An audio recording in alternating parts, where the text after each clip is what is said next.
Welcome to the Candlelight Chat with Michael Miller. Tonight, householder Michael Miller will share some of his stories about his life at Ephrata in 1782. Michael Miller was truly a 1700s jack of all trades. Entries in his personal account book document his work doing blacksmithing, weaving, farming, tinsmithing, and his primary profession of window maker. He was also a member of the married congregation at the Historic Ephrata Cloister. Like others of this householder congregation, he lived on his own farm about 2 miles north of the original village where he and his wife raised their 8 children. If you've any questions for Miller, you can put them in the chat, which can be found on the right side of your screen, or you can email ephrata1732@gmail.com. I will then ask Miller these questions towards the end of the program. A recording of this presentation will also be put on Facebook. Donations are appreciated and can be made on Facebook or on the website. Oh, and look, here's Miller now. Well, I thought since you've come, we should get just a little bit more light on this subject. And I am sorry, I have heard much about you from my daughter-in-law, Anna. I know you're a friend of hers, but I'm afraid you may not know much about me. And I am sorry my wife, Katerina, is not here. She has gone down to Greta, her daughter, to put away some cabbage. Well, you know, when you have a harvest as we've had this year, and 30, 40 pounds of sauerkraut will come in handy come winter time. But such is work. My gracious, well, what brings you on such a day as this? Oh, I know exactly what it is. It is because today is one of those special days that the Congress has declared. It says so right here in the paper. It's been in the newspaper for, goodness, at least 2 months now. They have talked about this day, this last Thursday of the month of November in the year 1780. Should be the day of Thanksgiving. They talk here, where is it?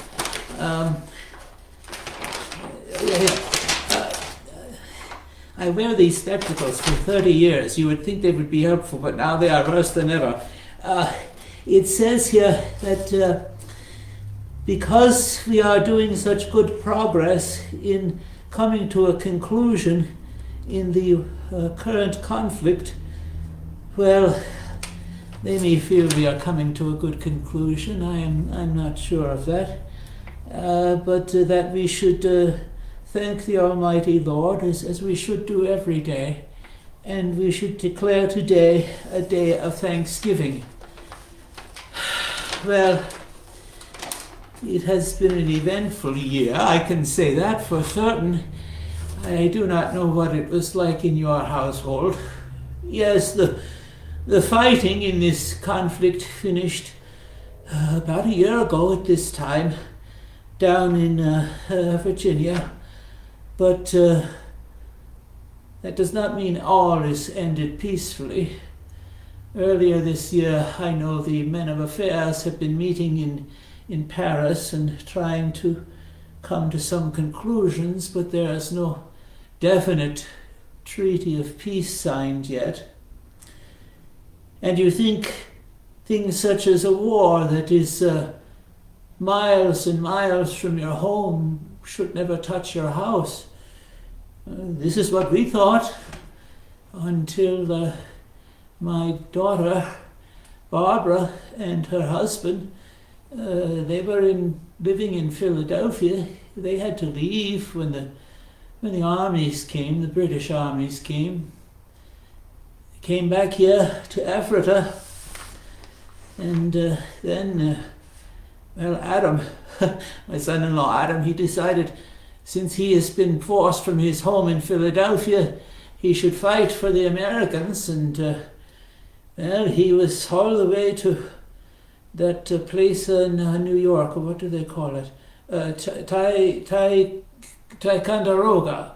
Is that Anna? Is that Ticonderoga? And well, he caught the sickness and passed on here. So you think such a thing as the war, which seems far away, is right in your own backyard. You never know what will happen in your own backyard. This spring, I do not know just exactly where you are living. If you had a terrible storm in May, there was a terrible a torrent came down, most of it back toward Reamstown over near Buchalthal, and hail, terrible hail, so much so it destroyed crops. My goodness, there must be at least 15, 18 men who petitioned not to have to pay taxes this year, for their crops were completely destroyed back in May by this hailstorm. Of course, that's the government. They would not reduce the tax. They still have to pay. Yeah. Well, I do not know what it is exactly you wish to know about, but I can tell you about the neighborhood here. I can tell you about our church community. We are Sabbatarians. We are Seventh-dayers, and we attend worship down at Ephrata with the brothers and sisters. There are not many of the brothers and sisters left any longer since Father Fritzum, you would say Conrad Beisel, since he passed on a good 7 years ago now. 7? Yes.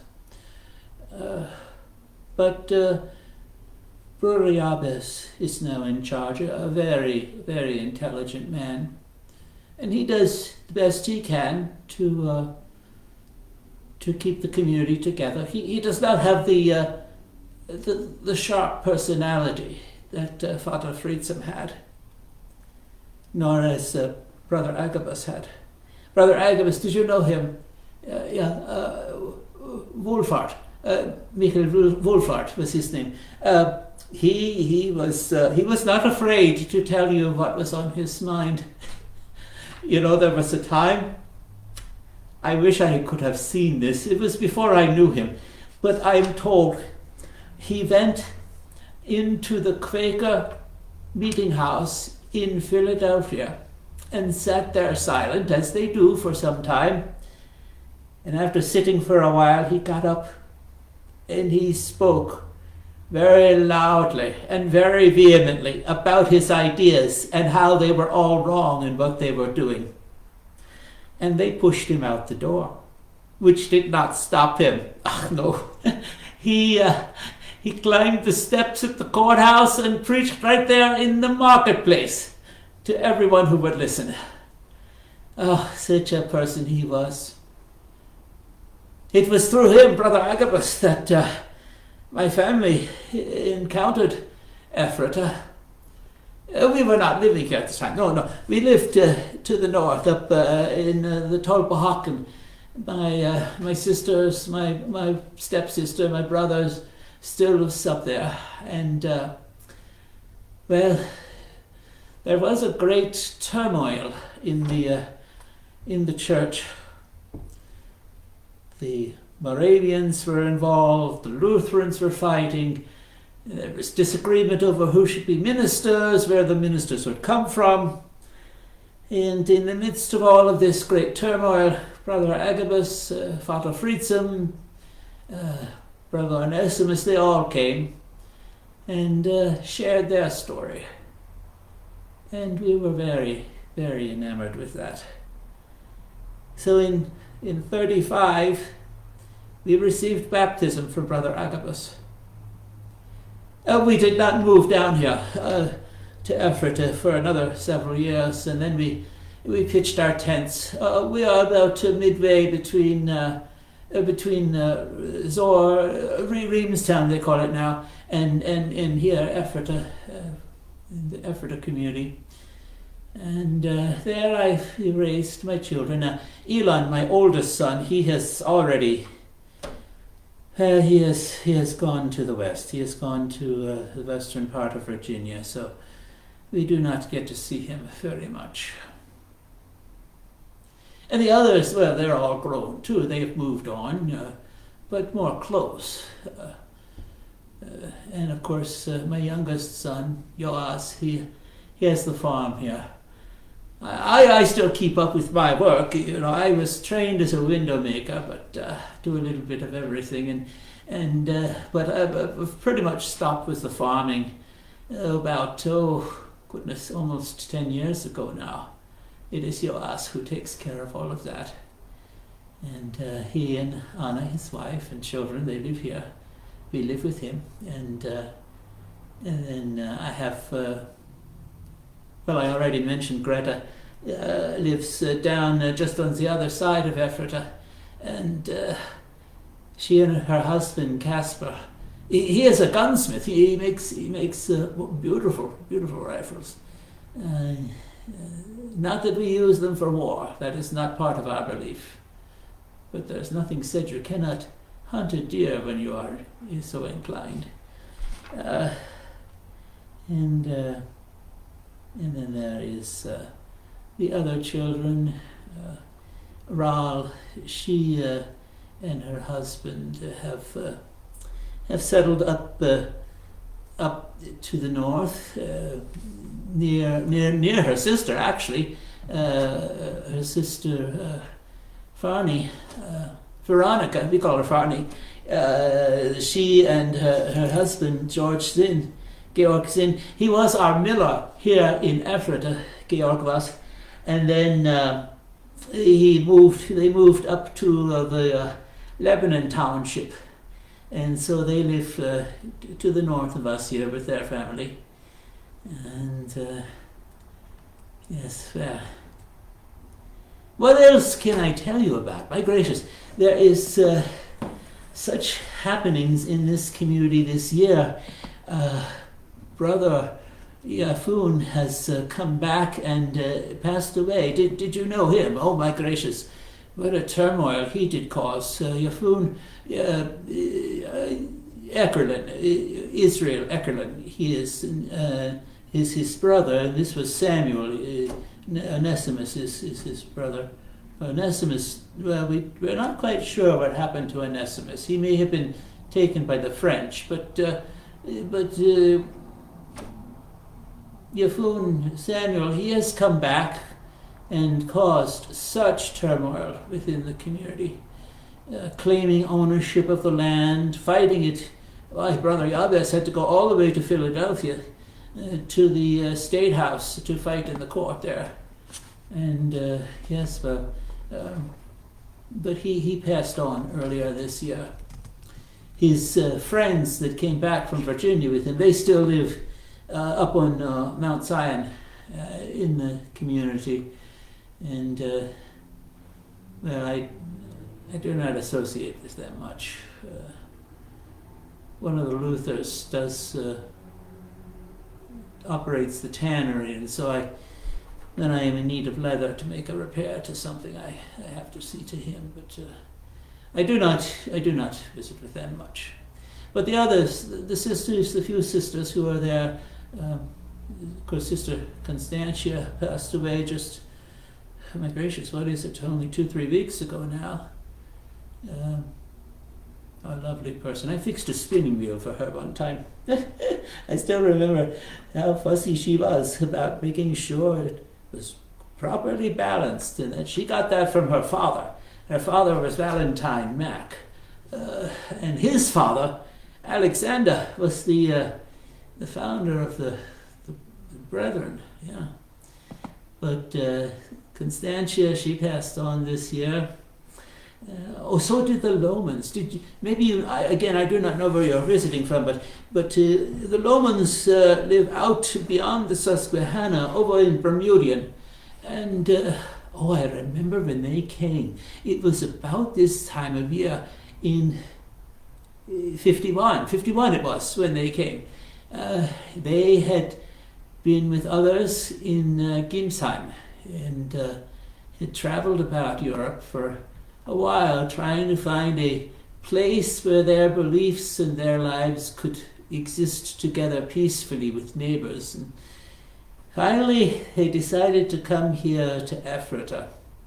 And it was Heinrich Lohmann and his wife and And Kimmel, Jacob, yeah, well, Kimmel, he was not sure he was going to stay here when he came. And they all came in the fall of 51 and spent the winter in Ephrata. The Lomans were baptized right away. Kimmel, he would not baptize until the following spring, but just after that, he moved over to Bermudian as well. And then he lost his wife in about 3 years' time. So what did he do? He came back to live here with the brothers. He lives down in the brothers' house. Yeah. Our community has many different sorts of people. There is this concept of visitors, that we are all as one body. Well, yes, we share ideas, but there are many different personalities here and different arrangements. Look at Hocker. Look at Obed, our school teacher. He and his wife Marguerite, and their little daughter, little Maria, they did come from Germantown well, that was before I got here. No, I was 39, I was 35, so it was a little bit after. And they were together as a family for a short time, but then he decided they were going to separate. So he moved into the brother's house. She was into the sisters'. I'm not sure she agreed with it, but in she went, and they lived separate from that point onward. Now she, of course, is gone for 5, 6, 7 years. But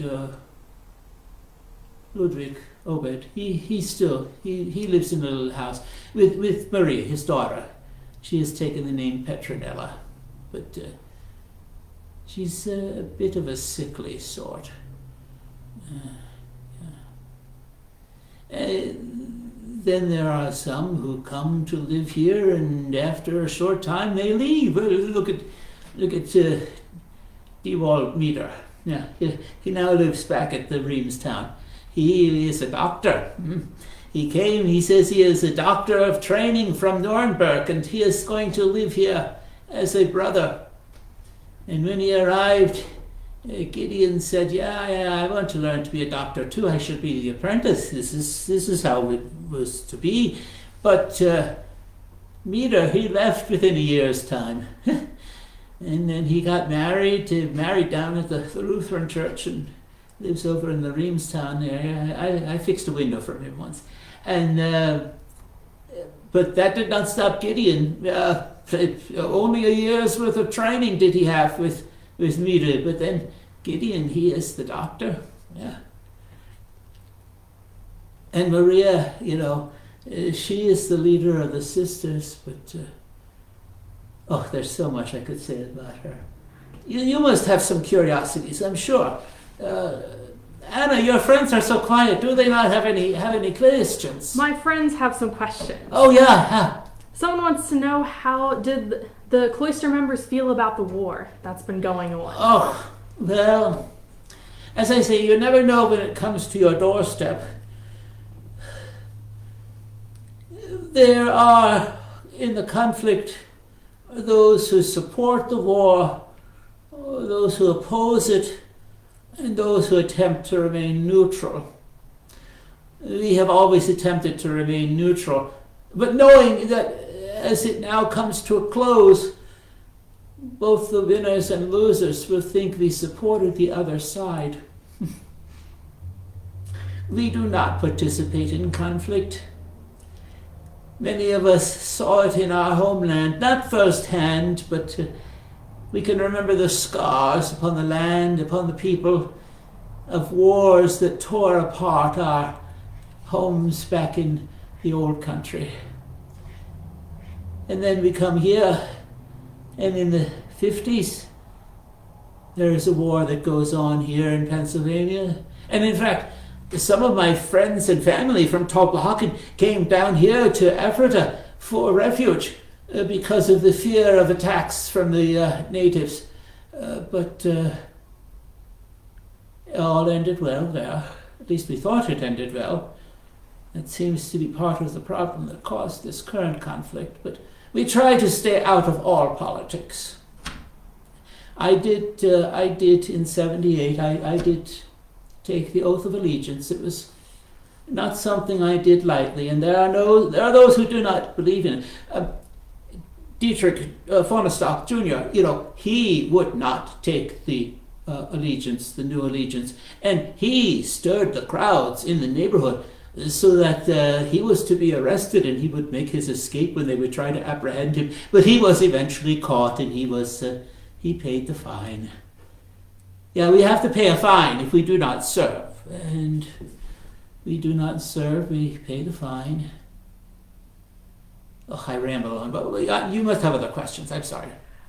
What is the hardest window to make? The hardest window to make?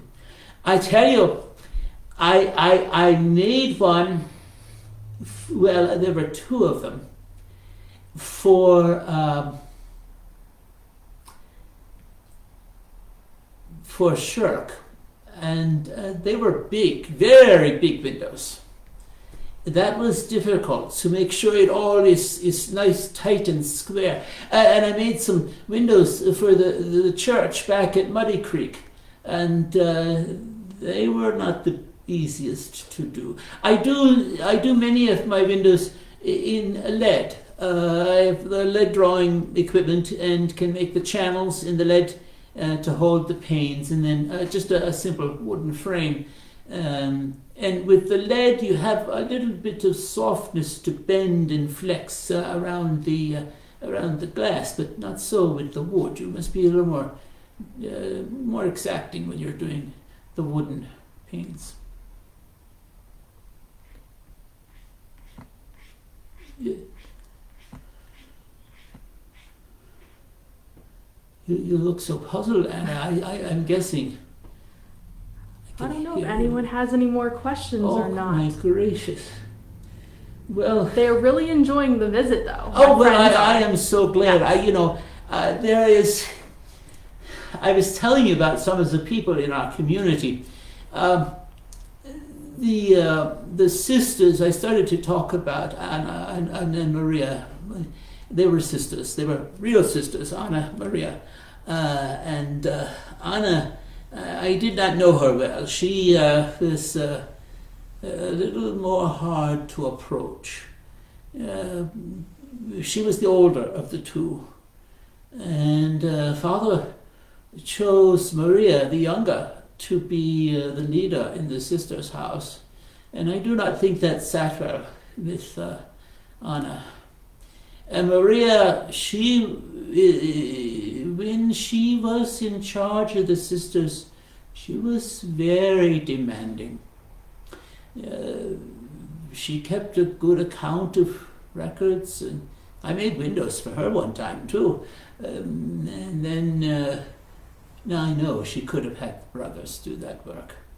And I said, why do you have me come from all this distance to do this work? Well, she was very sly about the way she answered. But my sense was she did not want the brothers to be working in the sister's house. I had to go in to fit the windows like. But of course she let the power go to her head, I think. She was a very, very powerful person. She would, I could see this from afar, she would keep a bit of trouble stirred between Father and whoever was in charge of the brother's house. And in that way, she was alone in her glory, we could say. But she soon declared that not even Father could step into the sister's house. And then she said, the sisters shall not attend services on Saturdays with the brothers. They shall have their own services. Well, Father called her in to meet with some of the older sisters to discuss the situation, but she would not change her mind. She was stubborn, is what she was, I think. Yeah. And this is what gets her in trouble. It gets all of us in trouble at times. She did not speak to him for the last 5 years of his life. And I remember at the service, before we took the body out to the graveyard, she started to approach the coffin, and I do not know who it was, but there was a sister who called out, "It is too late for that now." So she had been removed. She was taken off because of her desire to be in charge of everything, and Father Fritzum took her out and put Sister Jarl in her place as the leader. I had loaned her some money in I guess it was about 62, maybe 63. I had loaned her 10 pounds of money, and she purchased land from her brother right across the creek from the community. I wonder if she was going to move away, but she's still there in that little corner room of hers in the sister's house. She does not come out much, but that is where she spends her time. I have a question here from a visitor here. What are your favorite meals? What do you like to eat? Oh, what I eat. Well, now, of course, we do not follow the strictness of the brothers and sisters. So for me, well, I mentioned right from the start, Greta is making sauerkraut. Anna, you've already made yours. Yeah, I saw the crocks down there. And that is good. Pork is good. Sausage is very good. When I get to Philadelphia, which is maybe once, maybe twice a year, I try to pick up some things that we cannot make at home. Rum. Although we do brandy, and we did some distilling for Nicholas Surface, one of the married members, actually my brother-in-law. He is married to my wife's sister, Elizabeth. We have relatives all throughout the community here. My wife's sister, well, one of her sisters was Tekla. She's passed on now, good 20, 30 years. Lived within the sister's house. And then another one of her sisters is the Sensiman, lives up the far end of the hill and from the village. And then I mentioned Elizabeth Surface. And my in-laws, Peter and Marguerite, they were living in Tulpehocken. They have land here in Ephrata. And so, yes, we have family everywhere. And eating, I'm sorry, I drift off on so often. You were asking about food. Well, I have a good orchard, and the apples are good, and we do dried apples, and we are satisfied with what are provided by nature. Okay, there's a question about the soldiers that were here during the war. Did you have contact with them? That was the winter of 77 and 78, and well, I must say, we had no imagination. I said right at the start, you never think that a war will come right to your doorstep. We could hear the cannon when it was firing down at Chad's Ford the September, there along the Brandywine Creek. But then it was, then I know the army went to Germantown, and we had some concern for friends and family in Germantown. Sister Anastasia, Anatoma, had by that point had been living there in Germantown. But we understand they did okay. They did the best they could. They didn't get the firewood and the produce from the countryside, but they managed. And then the soldiers, then it was December. It was December before the soldiers arrived here, which is why I say we never thought they would come. But a man rode into town and he said, there's a soldier, he rode into town and he told the brothers and sisters, we shall take your buildings and use them as a hospital. And they took the buildings up on Mount Zion and made a hospital there.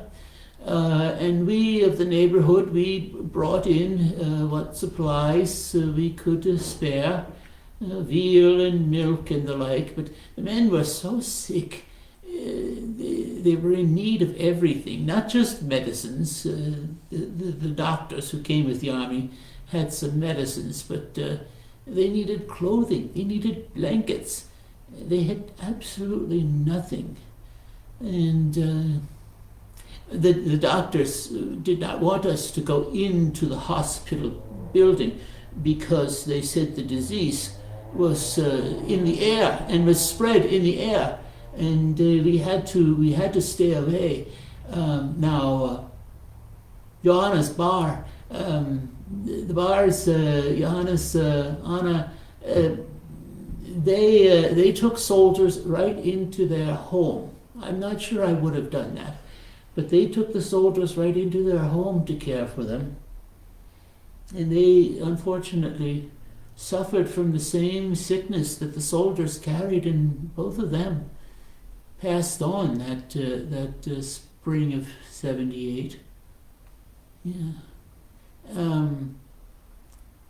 This day of Thanksgiving that has been declared here by the Congress, they talk in the newspaper, they talk about how this celebrates not only our success in throwing off our European domination, but the great friendships that this new country has established with other nations in Europe.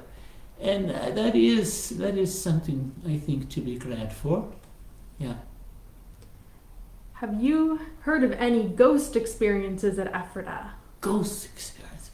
Oh my. Well, the specters are... the day after Father passed on, he appeared in the middle of the day to Bastian Keller and his wife. They said he was right in the middle of the road, and he just was crying, saying, my office, and my office. But they said that did not last long. And then the Kelps who live up in the buildings in Zion, some of those people from Virginia, which I do not know how much stock to put in everything that they say, the Kelps and the Luthers up there. The Luther, they claim that his ghost, Christina Luther, claims that Father's ghost came to haunt with her one evening. And then was that 61, I guess, when Beeler came back. Now that was the case. I know Father says we should not gossip, but sometimes you cannot help but tell a good story. Beeler and his wife were living not far from the community, and she became very enamored with Father's call for a celibate lifestyle, and would not share with her husband. And so he then began to to date Elzeba Schula, the widow of Michael Schula. He began to court with her, and then they had a child. And he took them, and he had some children with his first wife, took them all to Virginia. And then she became sick, widow Schula. She came back here for some medicine, but she died here. And then the first wife died here also. He married a third time. And then, now this is how I'm given to understand the story. The specter of the first wife and of the second wife returned to torment the third wife, to the point that yes, it was 61, February of 61, they came from the western part of Virginia here. I do not relish such a journey, even in the best of weather. To come in the middle of winter, I cannot imagine. And there was a meeting in the Zoll. Father Fritzen was in charge, and it was said that yes, the specters appeared in the form of doves that flew around the room and out the window. Now, I do not know about all of this. I have read the little booklet that was printed. There was a little booklet about it, and I have read the booklet, but some of it does not make much sense to me. I would guess those were the specters I can think of, yes. What about the clock behind you?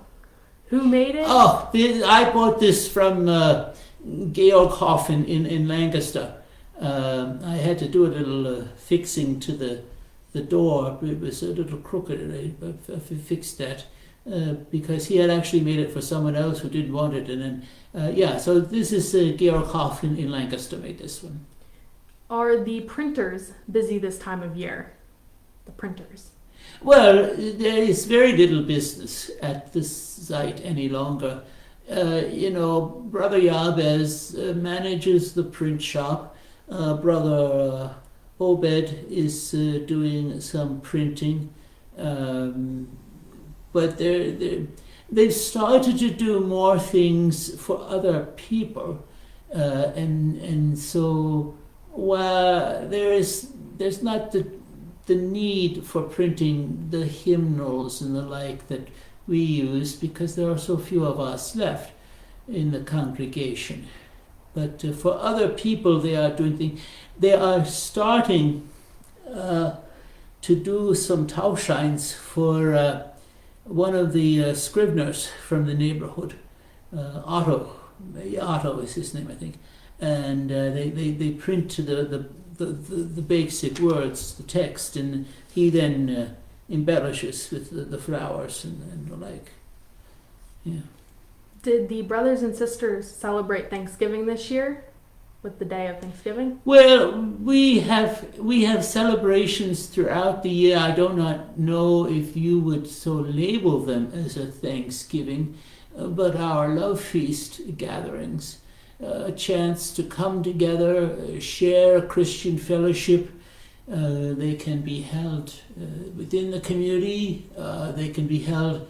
I've hosted one here in the house. And then, that includes the breaking of bread and the fellowship meal and the feet washing and singing. But those sorts of gatherings are held when so requested. More often now, they are used as a memorial for someone once they have parted. We had such a gathering after Father's death, and in fact, Sister Athanasia even wrote a special song for that gathering. There's Thanksgiving, but every day is a day for praise and thanksgiving. So this need to single out a special day, as the Congress has done, I guess they feel good about doing this. What sicknesses did the soldiers have that were here? Oh, well, there was, the worst was the camp fever.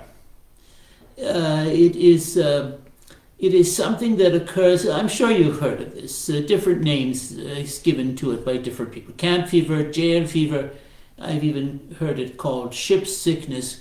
You put people together in small spaces and it is likely to erupt.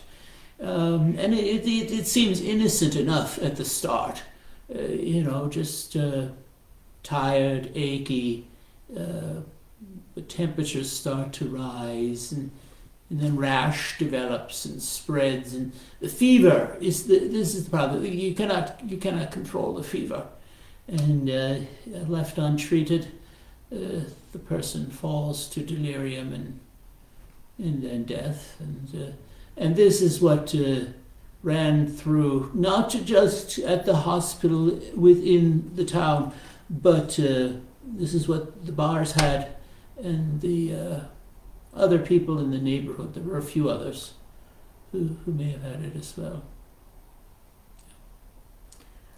Who was the Lutheran pastor in Ephrata at this time? The Lutheran, well, Stover has gone through the area, and Walderschmidt, well, he's back with the Reformed. I'm not sure. The Lutherans have established themselves a church down, a good mile from town, over toward Earltown, and but I do not know who is in charge. I know Yunt gave the land. Georg Yunt gave them the land for that church building there. But he's not a minister. I don't know. Was Conrad Beissel a good singer? Beissel, he was an interesting person. He led all of the music in his time, and of course he gets the honor for creating the music, but it was really a friend of mine, Ludwig Blum, who also came from Toblhaken at the same time. It was Blum who taught the sisters to sing in the 4 parts that we sing in. And Beissel, he would start the music out, and he was a good singer, yes. Do you know Ezekiel Sangmeister? Have you had the pleasure? Yeah. He's one of those Virginia people. Well, he was here, and then he left. And, but then he came back with us Virginia people. Yeah, he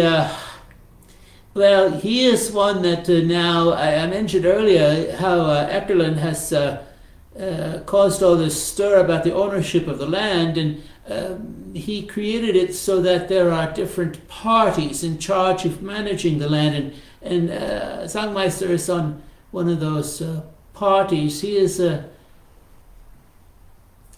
he keeps he certainly has an interesting way of approaching life. I try to stay out of his way if I can. It's best not to talk about such people. Did George Washington ever come to the cloister here? Oh, no. The general was never here. The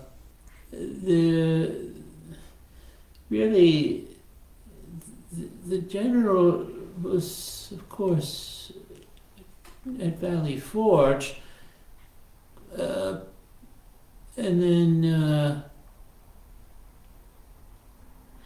George Ross. Did you know George Ross? Now he's passed on a good 10, 12 years ago now. No, it cannot be that long.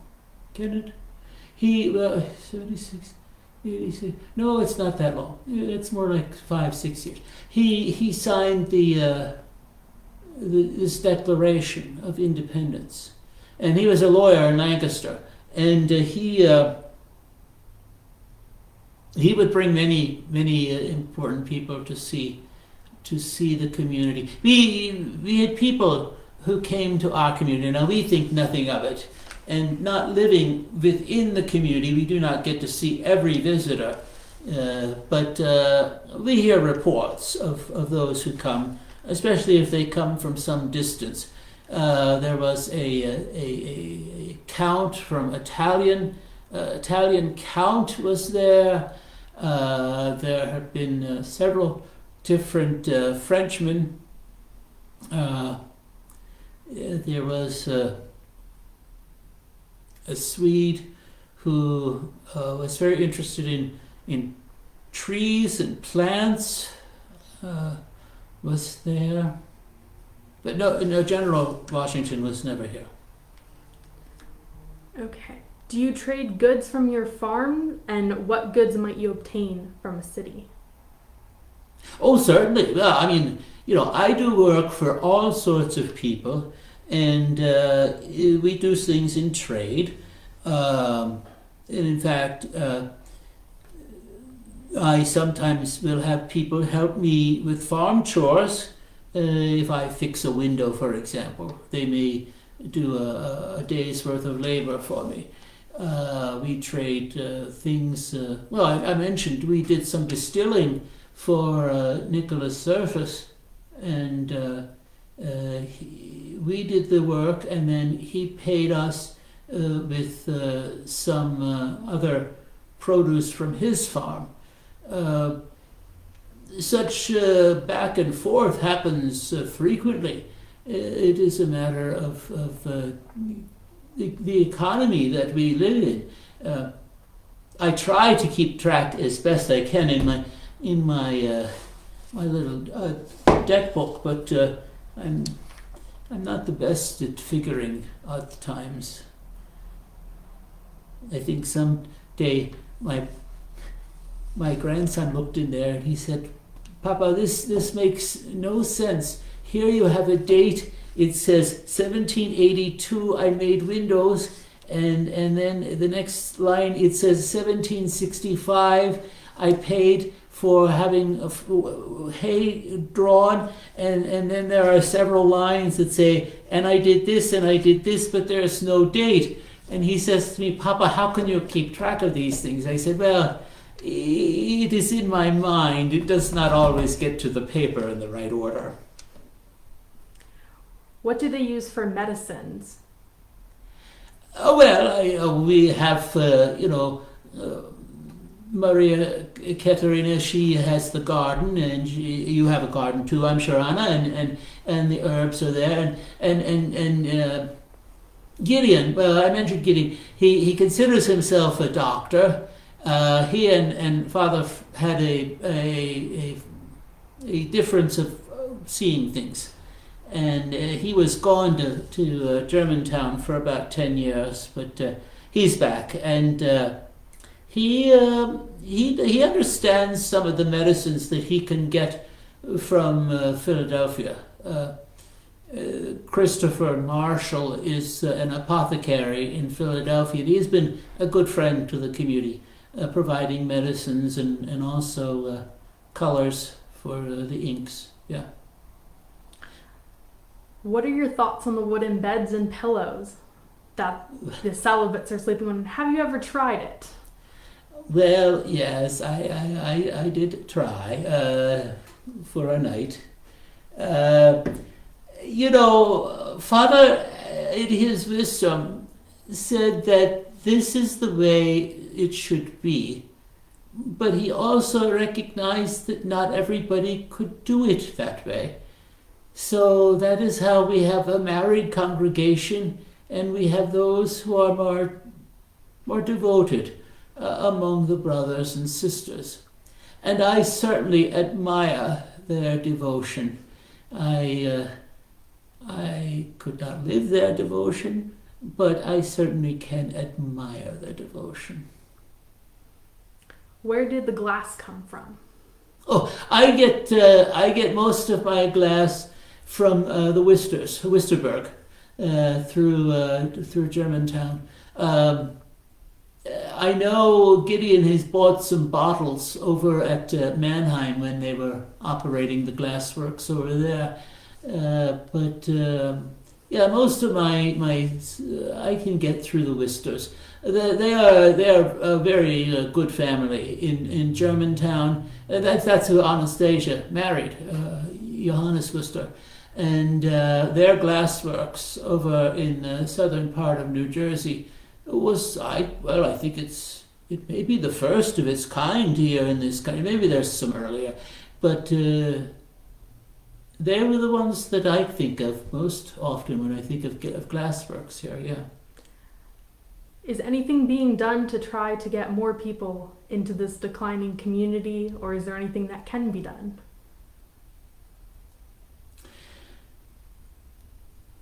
Brother Jabez is a very intelligent man, but as I said, he does not have the spark that Vater had. I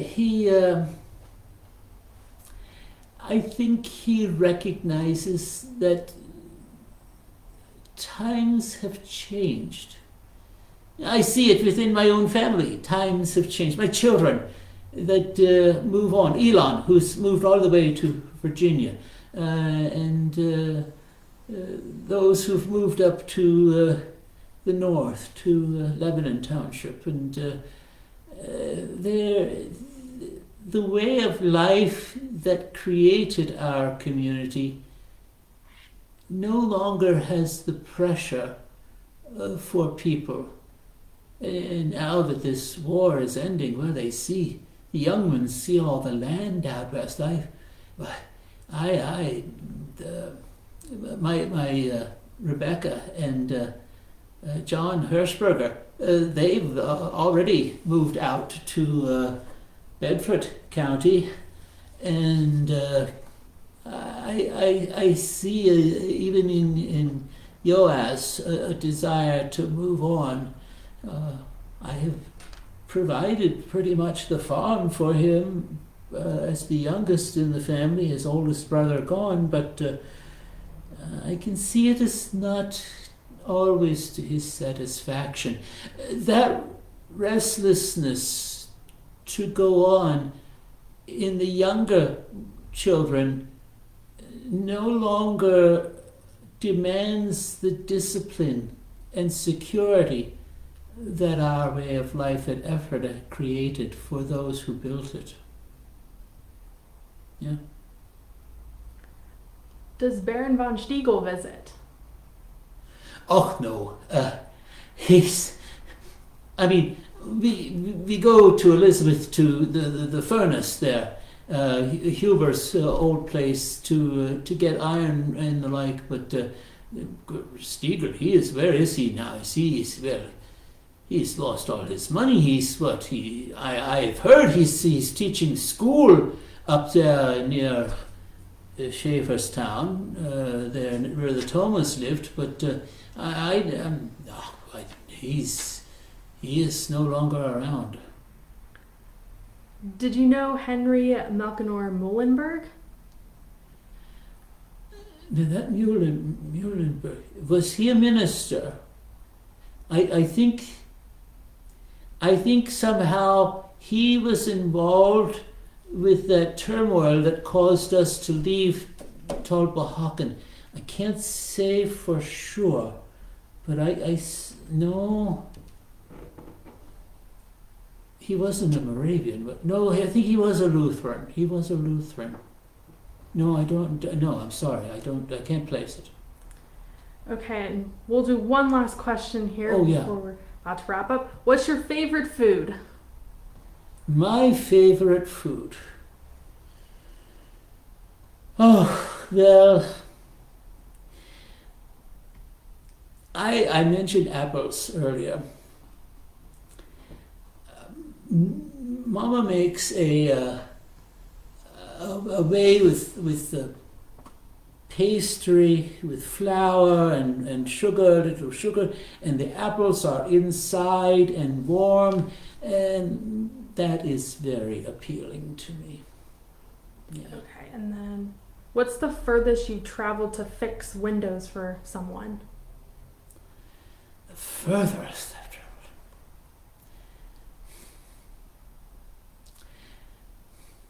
Well, I know I've done some for men back at Adamsbury. I did some work for the Englishman back at the Indian town. I don't think you would say those are far, though. I mean, as I said, I get to the city, but I do not go there for work. I go for the sale and the supplies.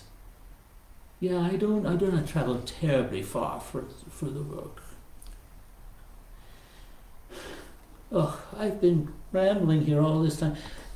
You know, I don't know how long it is that you are planning to visit, and I do hope you come back again. But I think about a story Brother Jabez told me. He said that many years ago there was a Lutheran. Now, he was a Lutheran minister. He was a Lutheran, but it was not this Muhlenberg you speak of. A Lutheran minister had come to visit the community. And Brother Jabez told me when he left, well, Jabez carried his bags for him down to the mill where his horse was stabled. And he was about ready to leave, and he turned to Miller, to Peter Müller, Brother Jabez, and he said, I hope that if we should not meet again in this life, that we shall see one another again in that place where we are all of one shepherd, where controversies and ideas all cease, and where love extends forever. I think that is a nice way to end a visit with friends. And so I leave you with those thoughts. The year itself has been a challenge. I mentioned the close of the war, the terrible storm, the death of some of our neighbors. But that does not mean that life is over. We still go on, and we go on secure in knowing that we have one another. And that is what that idea that minister said to Brother Jabez is about. We have one another in this life and in the next. Yeah, I leave you with that tonight. Thank you. Thank you for joining us this evening. Your attendance and support is deeply appreciated. And please join us for other holiday programs in the next month. And more details can be found at our website at www.ephratacloister.org and on this Facebook page. Thank you and have a good evening.